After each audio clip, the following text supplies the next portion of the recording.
Parthasarthy, let me ask you this. I think the first time they gave staple visas to people from Kashmir, people from Arunachal, was all the way back in 2007-8.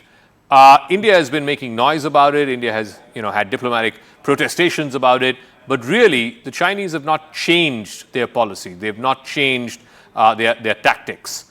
What does India now need to do to draw the line to say that this is unacceptable? Well, let's face it. We have not responded, and I think we should.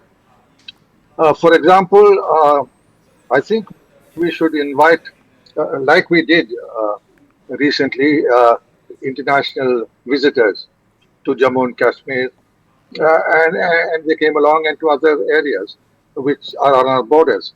I think a concerted effort now has to be made. Firstly, to get foreigners, ambassadors, and so on, and group tourists to come in large numbers to two beautiful tourist havens, Ladakh and Sikkim and Arunachal Pradesh. Now, therefore, you make the point that it's open to all foreigners. If the Chinese don't want to come, it's their business. That is the point to be made quite clearly to the Chinese. And it should be made pretty public that you may not recognize Arunachal Pradesh, you may not recognize Sikkim, you may not recognize parts of Ladakh, but foreign military attaches, foreign visitors, foreign tourists, and we've taken visitors around Srinagar and Jammu and Kashmir. So I think that is the correct diplomatic response to what the Chinese are doing. The second point is, let's face it, they have been on the offensive militarily every now and then. They made some inroads earlier on, but were completely blocked when they tried it in Arunachal Pradesh last year.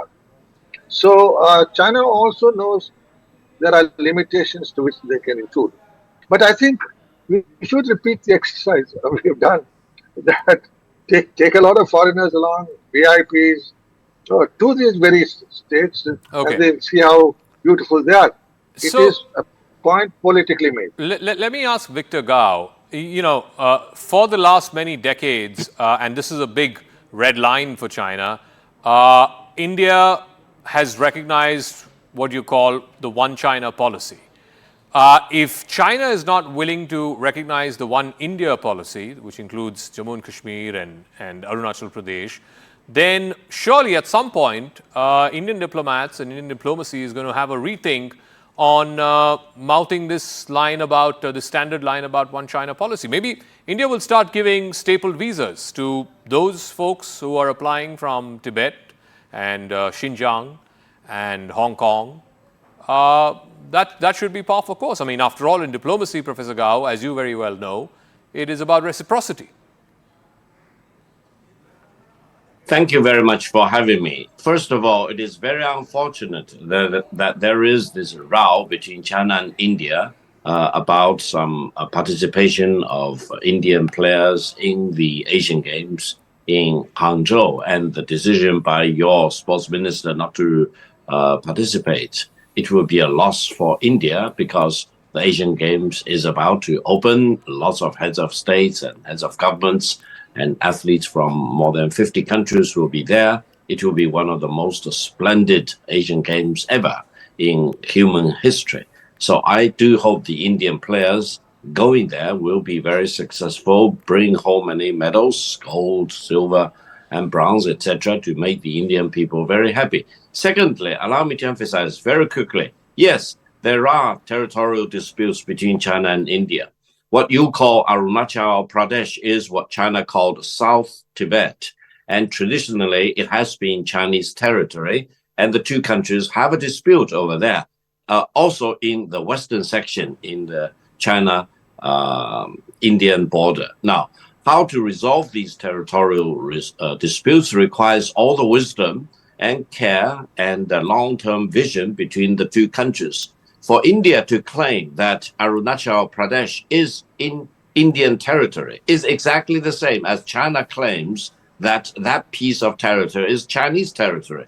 Traditionally, it is the South Tibet, as we call it. It's inhabited by the Tibetan people, and there are disputes between the two countries. I do hope Professor Gao, we will if you may allow me 30 seconds, do you know the first time in an official Chinese statement from the Ministry of Foreign Affairs, the first time they referred to Arunachal Pradesh as Zhangnan or South Tibet was in 2005?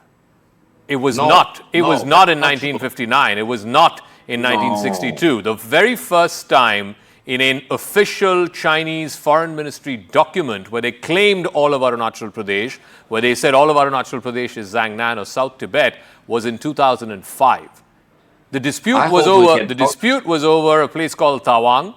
That's been there for a number of decades now. But the first time China claimed all of the Indian state of Arunachal Pradesh was as recently as 2005. Then you forgot the reason why there was a border war between China and India back in 1962. Why should the two countries went to war? The war was for Tawang. Piece of the war, which also explains perfectly why the Chinese came in about, what, 10, 15, 20 kilometers in. That's it. They did not come too far in deep the entire state of Arunachal Pradesh. And G. Parthasarthy can correct me if I'm wrong on this. Again, I stand by what I said. The first time they claimed all of Arunachal Pradesh was in the 2000s. No, absolutely not. G. Parthasarthy, thank you. You forgot. Absolutely. Listen, absolutely. I was in the army after the 1962 war.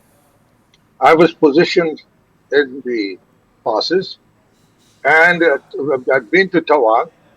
Tawang was no Chinese ever crossed it, and that's a fact, and that can't be denied. Look, China believes in what I call as cutting piece by piece in its territorial claims.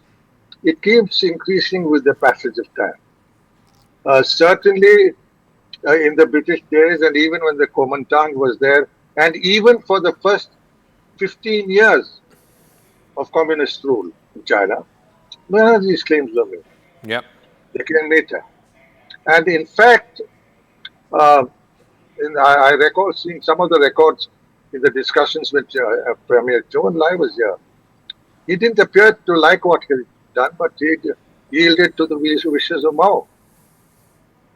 Zhou was not all that happy about what had happened. So there is, I think, right now, Xi Jinping is a second version of Mao, with excessive ambitions, territorial and otherwise. Okay. So I think the important thing is to respect the lines of control we've had. They never crossed the McMahon line before 1962. They were very careful about Ladakh before that. And I think China should also realize that it has been having with us. It has territorial disputes on land. It is trying to seize our land. It has maritime territorial disputes with every neighbor, ranging from South Korea down to Philippines. Yep. China has invaded the territory of all its neighbors. Yeah, and I think that's a thing my Chinese friends should learn. Visit any one of your neighbors and ask them what they think of you. They'll call you expansion.